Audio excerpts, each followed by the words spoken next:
Praise the lord, హల్లెలూయా. మన ప్రభు అయిన యేసుక్రీస్తు నామం పేరిట ఈ ఉదయకాల సమయంలో ప్రభు పేరిట శుభాభివందనాలు తెలియజేస్తున్నాం. మార్నింగ్ లవర్స్ ద్వారా యేసు ప్రభు వారు ప్రేమ గల మాటలు మీకు అందించడానికి ప్రభు ఇచ్చిన శ్రేష్టమైన కృపకి సమస్త ఘనత మహిమ ప్రభావములు కలుగును గాక. దేవుని బిడ్డలారా, ఎలా ఉన్నారు?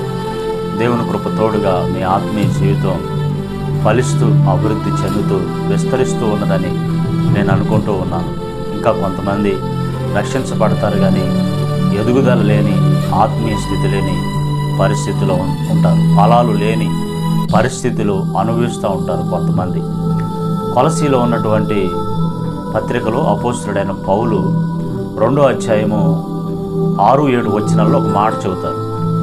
కావున మీరు ప్రభు అయిన క్రీస్తు యేసును అంగీకరించిన విధముగా ఆయనందు వేరుపారిన వారే ఇంటి వల్లే కట్టబడుచు, మీరు నేర్చుకున్న ప్రకారం విశ్వాసమందు స్థిరపరచబడుచు, కృతజ్ఞతాస్తుతులు చెల్లించు విస్తరించుచు ఆయన యందుండి నడుచుకొనుడి అని అంటాడు.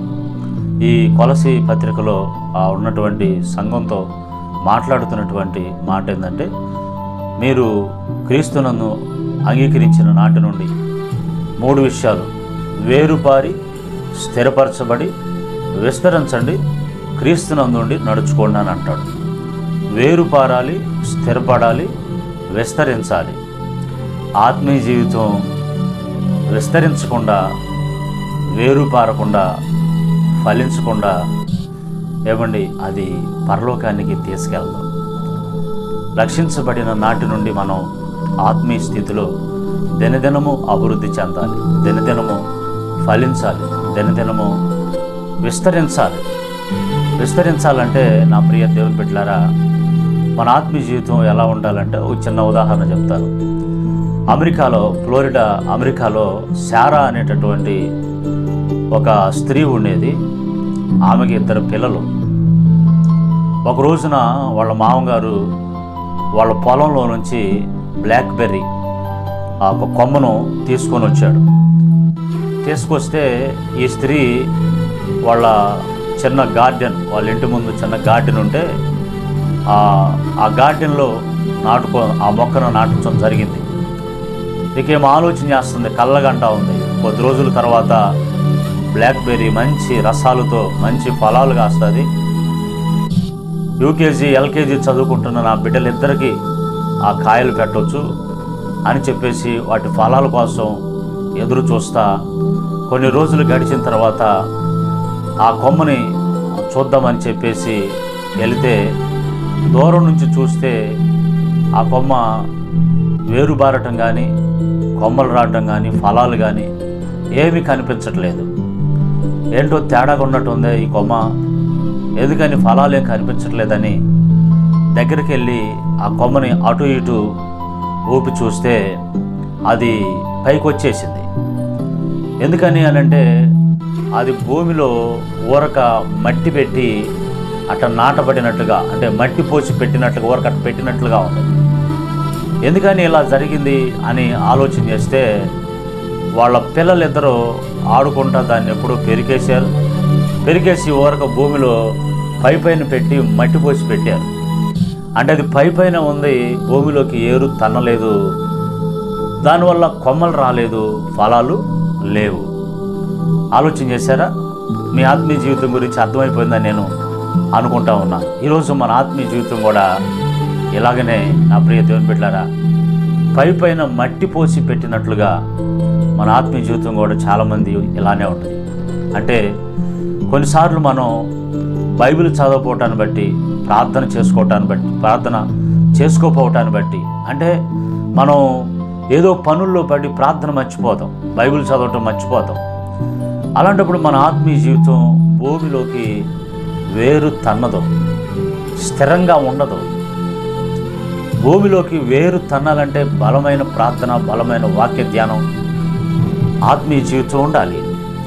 భూమిలోకి వేరు తన్నినప్పుడు మనం స్థిరపరచబడతాం, కొమ్మలు వస్తాయి, ఫలాలు వస్తాయి. అప్పుడు ఆ కొమ్మలు ఫలాలను బట్టి మనము విస్తరించడానికి అవకాశం ఉంటుంది. స్థిరత్వం లేని భక్తి, విస్తరించలేని భక్తి, వేరుపారిన భక్తి, అది భక్తి కాదు. ఈ మాటలు వింటున్న నీ ఆత్మీయ జీవితం ఎలా ఉందో ఒకసారి నిన్ను పరిశీలన చేసుకో, పరీక్షించుకో. ఆత్మ ఫలాలు ఎంతో అవసరం.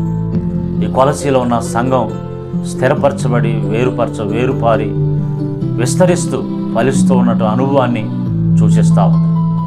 ఈరోజు ఆ శారా అనే సహోదరు అంటది కదా, నా ఆత్మీయ జీవితం ఒక మట్టిలో పాతి పెట్టబడి స్థిరంగా వేరుపారిన ఫలించిన అనుభవంగా నా ఆత్మీయ జీవితం ఉన్నది అని చెప్తాది.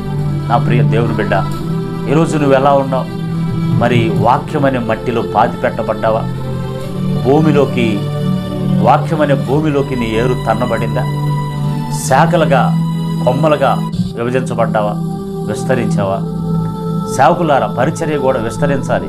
శాఖోపశాఖలుగా సంఘాల్లో కొమ్మలను అక్కడక్కడ నాటండి. అంటే శిష్యులను తయారు చేసి అక్కడక్కడ నాటండి. సంఘంలో ఎక్కడ వేసిన గొంగడ అక్కడే ఉన్నట్టుగా శిష్యులను తయారు చేయకుండా సంఘం ఫలింపు విస్తరింపు అనేది ఉండదు. నా ప్రియ దేవుని బిడ్డలారా, నీ కుటుంబంలో ఆత్మ ఫలాలు ఉండాలి, ఆత్మీయ సంతోషం ఉండాలి, ఆత్మీయ ఆనందం ఉండాలి. ఇలా విస్తరిస్తూ ఫలిస్తూ ఉంటే ఆ కుటుంబం సంతోషంగా ఉండదా? ఆత్మ బలంతో ఉండదా? వాక్యపు శక్తితో ఉండదా? అంటే దేవుడు ఉన్నట్టు కాదా? నా ప్రియ దేవుని బిడ్డ, ఆలోచించి ఈరోజు ఈ మాటలు నీ జీవితంలో సరిచేయబడి ఆత్మీయ జీవితాన్ని బాగు చేయబడి స్థిరపరచబడి ఆత్మీయంగా ఎదుగుతావని దైవ సేవకుడిగా కోరుకుంటూ మీకోసం ప్రార్థన చేస్తాను. సర్వకృపనిధి యేసు ప్రభువాని గొప్ప నామాన్ని బట్టి స్తోత్రం. ఈ మాటలు వింటున్న బిడ్డలు ఎవరైనా ప్రార్థన వాక్యం మర్చిపోయి నాయన స్థిరపరచలేకుండా, వేరు లేకుండా, ఫలింపు లేకుండా, విస్తరించకుండా ఉన్న ఆత్మీయ జీవితంతో ఉంటే ఇప్పుడే వాళ్ళు సరి చేసుకొని ప్రార్థన వాక్యాన్ని నిర్లక్ష్యం లేకుండా నాయన దానిని కంటిన్యూగా కొనసాగిస్తూ ఫలించే కృప, విస్తరించే కృప, సంతోష సమాధానంతో నింపబడే కృప దయచేయమని యేసు నామములో ప్రార్థిస్తున్నాం తండ్రి. Amen, amen.